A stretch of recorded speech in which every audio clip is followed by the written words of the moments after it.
Vamos a seguir analizando esto y vamos a conversar con el fundador y exdirector del Centro de Estudios Políticos y de Gobierno de la Universidad Católica Andrés Bello de Venezuela, Benigno Alarcón. Me permito decir además uno de los principales analistas de ese país, que conversamos con él desde Caracas. Un lujo tenerte, Benigno. Muchísimas gracias por acompañarnos, que en lo personal tengo que reconocer públicamente me nutre además con informes permanentes que hace de la situación de Venezuela.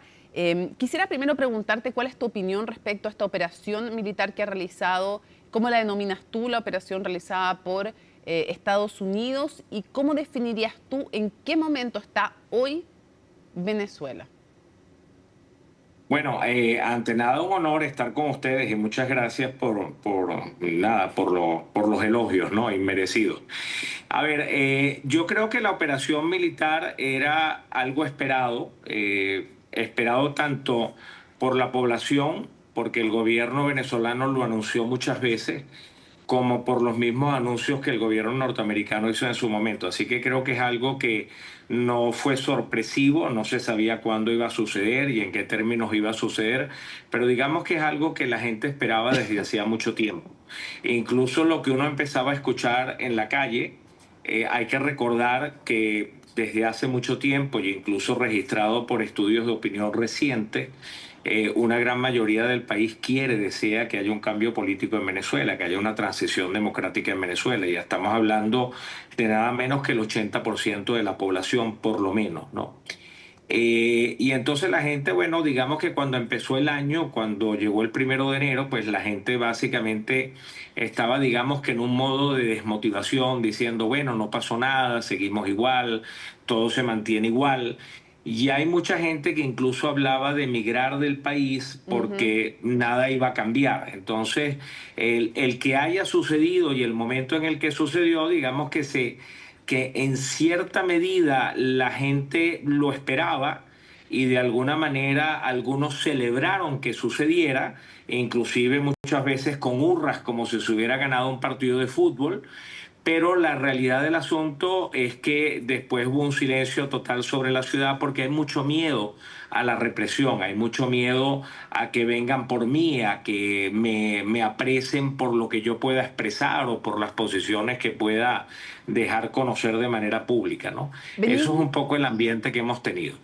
y desde tu perspectiva, y es difícil saberlo, más aún en un régimen como el venezolano, pero desde tu perspectiva, y habiendo escuchado lo que dijo además Vladimir Padrino hoy día como máximo líder de las Fuerzas Armadas y teniendo ahora a la cabeza del país a Delcy Rodríguez, y habiendo escuchado también las declaraciones del secretario de Estado Marco Rubio, ¿tú crees que aquí hay un enfrentamiento real entre Estados Unidos y los remanentes o quienes quedan en el poder del régimen?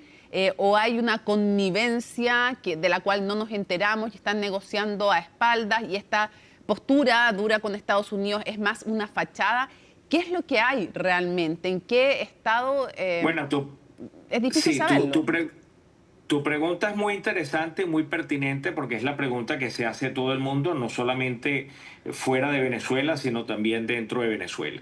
Evidentemente, guiarse por los discursos públicos puede desorientar mucho al final del día, ¿no? Mm. Porque cada quien le habla a su propia audiencia y trata de no perder el apoyo de su propia audiencia. Pero por el otro lado, yo creo que hay dos agendas que no necesariamente se encuentran, que no necesariamente coinciden, ¿no? Y la experiencia histórica lo que nos dice es que el gobierno, incluso con la participación de los hermanos Rodríguez, que ya Ujú. llevan mucho tiempo aquí y que encabezaron todos los procesos de negociación, lo que han tratado de hacer durante mucho tiempo, y no debería extrañarnos que lo intenten hacer nuevamente, es ganar tiempo. Es tratar de mostrarse dispuestos a cooperar, si eso les hace ganar tiempo y tratar, por supuesto, de que se reduzcan las presiones que hay sobre Venezuela. Y por el lado de los Estados Unidos, tratando de darles el beneficio de la duda a todo lo que ha venido pasando y a estas declaraciones que parecen contradictorias, parecieran que ellos quisieran manejar un proceso de transición tratando de tener una intervención mínima en el país, tratando de reducir costos y tratando de que esa transición se dé a través de quienes hoy manejan el poder para no tener que hacerlo por la fuerza, por decirlo de otra manera. Y entonces tratan de hacerlo por la amenaza de lo que sucedió y de lo que podría suceder, por las presiones económicas que colocan sobre el país y sobre la élite gubernamental, tratando de ver cómo pueden obligarlas a hacer lo que ellos esperan que hagan. La gran pregunta, por supuesto, es si eso es posible, si eso lo van a lograr. Y si esto no se va a convertir, como ha sucedido en otras ocasiones, en un proceso que se extiende en el tiempo y al final no pasa nada. Y esa es la gran duda que hoy todo el mundo tiene. Benigno, Alicia, por acá. ¿Y en qué pie queda entonces la oposición? Porque vemos que al parecer no está involucrada en ningún tipo de conversación. Ayer Donald Trump decía que María Corina Machado no tiene el apoyo ni el respeto dentro de Venezuela, a pesar de que ellos apoyaron las elecciones, el resultado de las elecciones, si es que Edmundo González entonces era el presidente electo. Eso queda atrás ahora y hoy Marco Rubio habla de Machado, pero dice, bueno, no está dentro del país. Y es por eso, esa es la razón por la que Estados Unidos no estaría apoyando que la oposición liderara el país. ¿En qué pie queda entonces toda la oposición venezolana? Bueno, a ver, yo no tengo muy claro de que la razón por la que se da la respuesta que se da tenga que ver con el hecho de que María Corina no esté en el país. Ponerla en el país es muy fácil, ¿no? Sí. O sea que ese no es el problema aquí al final del día. El problema al final del día es qué costo tiene sostener a un gobierno que no controla la institucionalidad en Venezuela. Yo me imagino que esa debe ser la duda que debe tener el gobierno norteamericano. Y entonces, ¿cómo logramos hacer una transición con quien controla la institucionalidad e incluso logramos hacer cambios dentro de las instituciones para que el próximo gobierno pueda sostenerse por sí mismo? Yo me imagino que eso es lo que está planteado. Y hay que recordar que en esa entrevista, que creo que debe ser la misma Sí. que dio Marco Rubio el día de hoy, cuando se le pregunta por nuevas elecciones, a pesar de que esa ha sido una hipótesis que ha estado rodando por allí, él contestó palabras más, palabras menos, ¿para qué nuevas elecciones? Ya hubo elecciones. Benigno, te invito a que escuchemos justamente, para que sigamos conversando, pero que escuchamos una de esas partes de esa entrevista en MSNBC que dio hoy el secretario de Estado Marco Rubio. Escuchemos.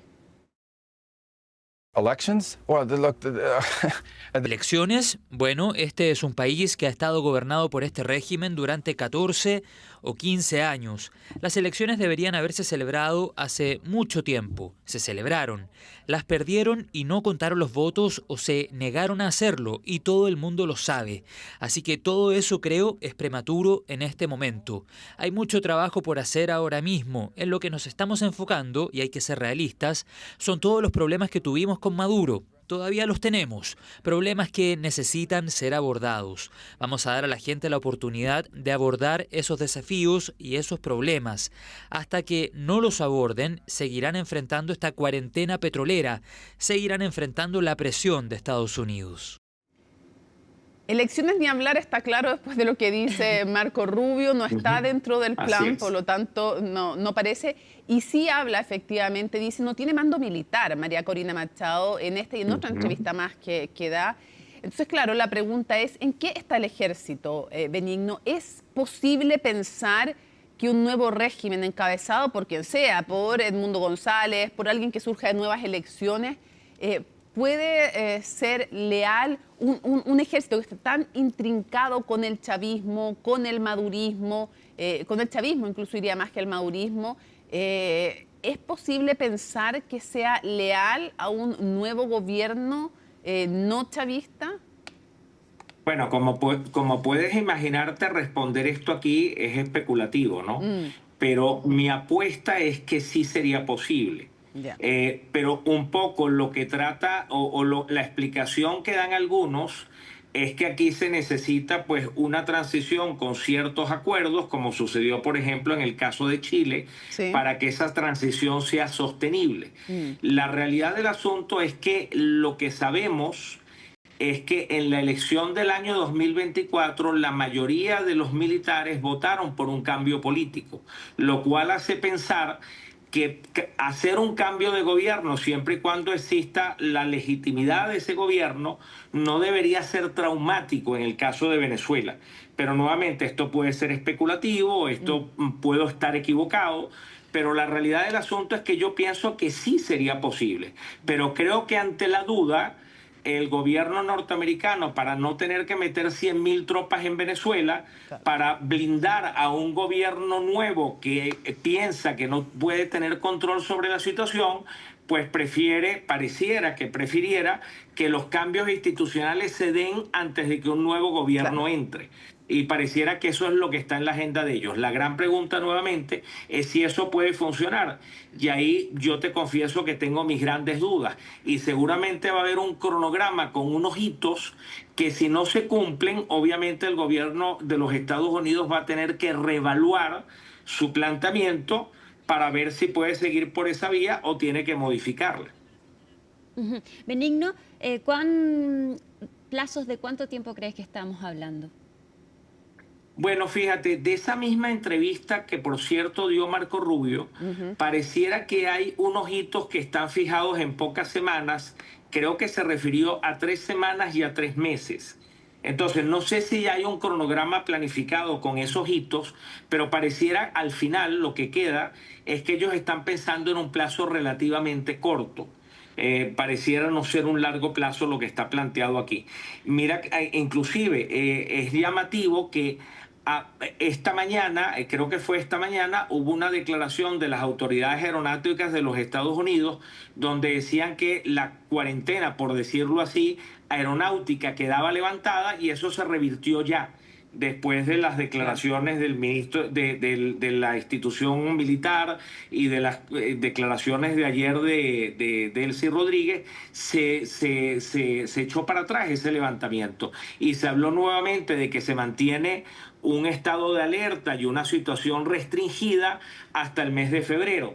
Entonces, esto pudiera ser la respuesta a las respuestas que hubo en Venezuela en este momento, que a lo mejor no gustaron allá. Pero nuevamente, todo esto sigue siendo muy especulativo. Son interpretaciones que nosotros hacemos de decisiones que toman otros y que no conocemos del todo sus motivaciones. Benigno Alarcón, se nos ha hecho cortísimo el tiempo, pasó volando, así es que te anuncio que te vamos a seguir molestando durante las próximas jornadas para poder aprender más de ti, tener más de tus conocimientos. Y muchísimas gracias por toda la información que tan generosamente además nos entregas fuera también de pantalla. Así que muchas gracias, Benigno. Bueno, gracias a ustedes, un honor acompañarles. Un abrazo. Buenas tardes.